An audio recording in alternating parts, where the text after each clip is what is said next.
Nama saya Adi Budaya, selamat pagi sahabat teman-teman semua. Hari ini saya akan menjelaskan sedikit tentang Kota Paris. Nah, di sini ada beberapa hal yang akan saya jelaskan. Pertama dari sejarahnya, kondisi geografis, karakteristik tata ruang kota, infrastruktur, wisata, dan ragam masalah yang dihadapi di Kota Paris. Nah, kita mulai dari sejarahnya dulu nih. Paris memiliki sejarah yang kaya. Mulai dari yang pertama, Paris ini didirikan sejak zaman Romawi dan berkembang menjadi pusat peradaban penting di Eropa. Lalu kemudian peristiwa penting seperti Revolusi Prancis yang berlangsung di kota ini. Jadi teman-teman semua tahu ya, kita juga udah pernah bahas soal Revolusi Prancis pada sejarah bahwa ini dimulai di Kota Paris. Juga Paris telah melewati 2 perang dunia dan tetap menjadi pusat kekuatan politik dan ekonomi di Eropa. Jadi pertahanannya bagus sekali. Dari masa ke masa, Paris terus berkembang dan hingga kini menjadi pusat seni dan budaya di dunia.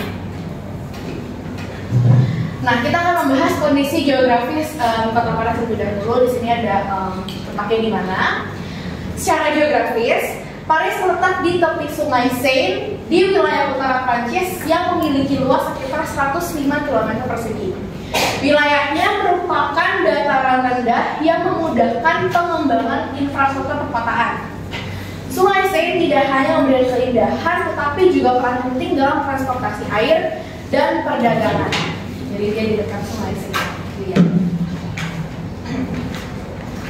Nah, karakteristik Kota Paris. Paris adalah ibu kota Prancis dan pusat seni, budaya, serta mode dunia.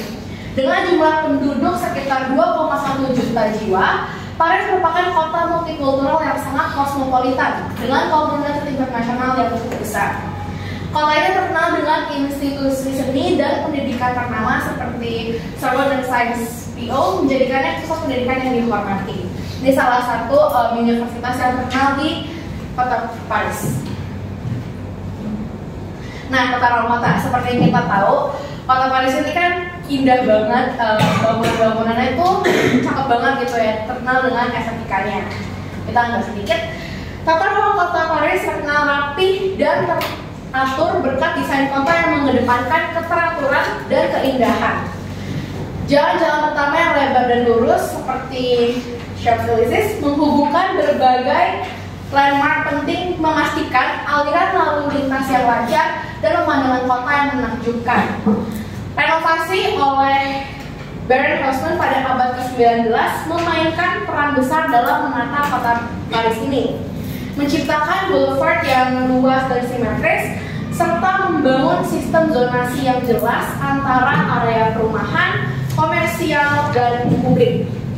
Bangunan-bangunan dengan ketinggian yang seragam, alun-alun yang terancang dengan baik, serta banyaknya taman dan ruang buka hijau semakin mempertegas keteraturan tata ruang Paris.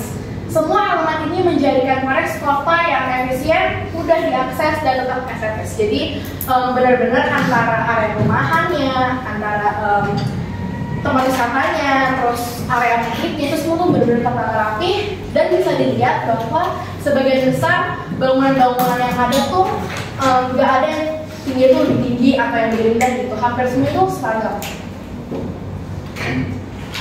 Nah, ini ada beberapa infrastruktur Kota Paris. Jadi sistem transportasi di sana itu menggunakan metro, KRL, dan juga bus.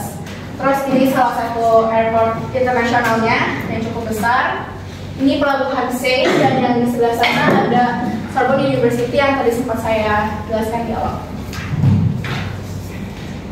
Ini beberapa destinasi wisata yang udah terkenal banget. Ada Eiffel Tower, ada Louvre Museum. Ini yang paling banyak banget orang kota di sana.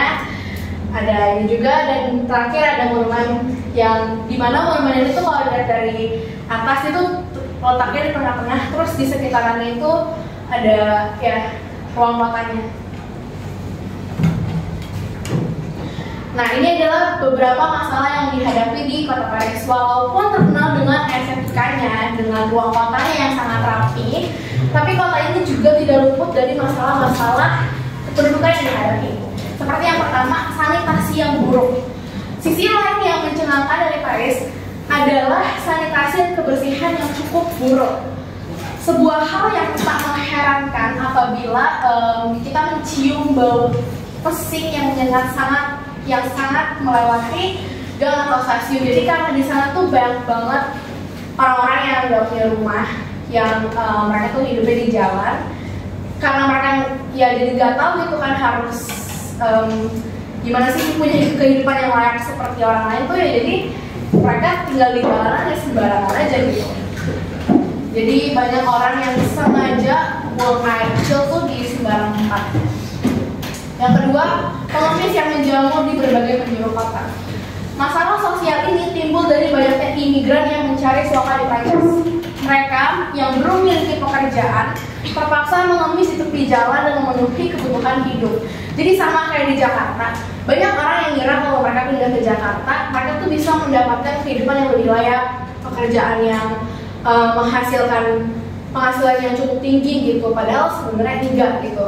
Kehidupan di kota itu jauh lebih sulit, apalagi kalau misalkan kita nggak punya pekerjaan. Nah, ini ada beberapa solusi yang sudah dilakukan oleh pemerintahan di sana. Yang pertama, peningkatan infrastruktur sanitasi.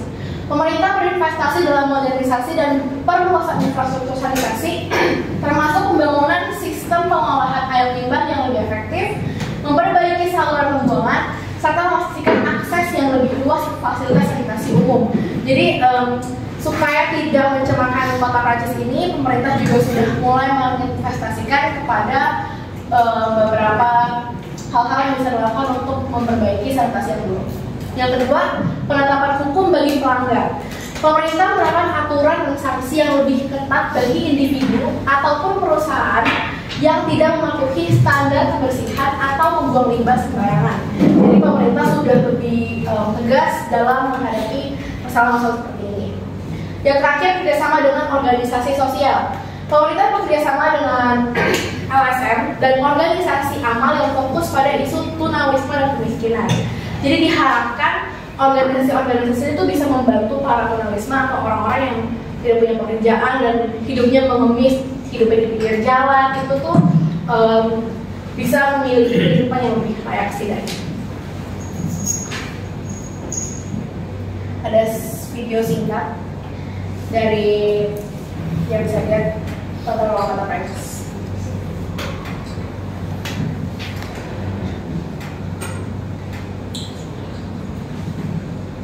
Jadi bisa lihat dia punya tata ruang kota tuh rapi banget dan bangunan-bangunannya tuh hampir semua tingginya tuh seragam gitu.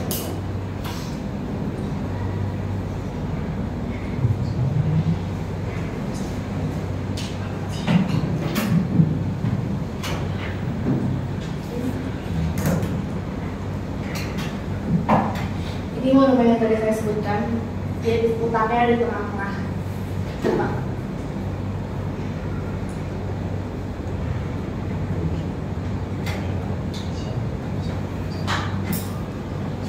Kira-kira kayak gitu lah gambarannya. Oke, sekian dari saya. Terima kasih atas perhatiannya. Nama saya Adi Budaya. Namo Buddhaya.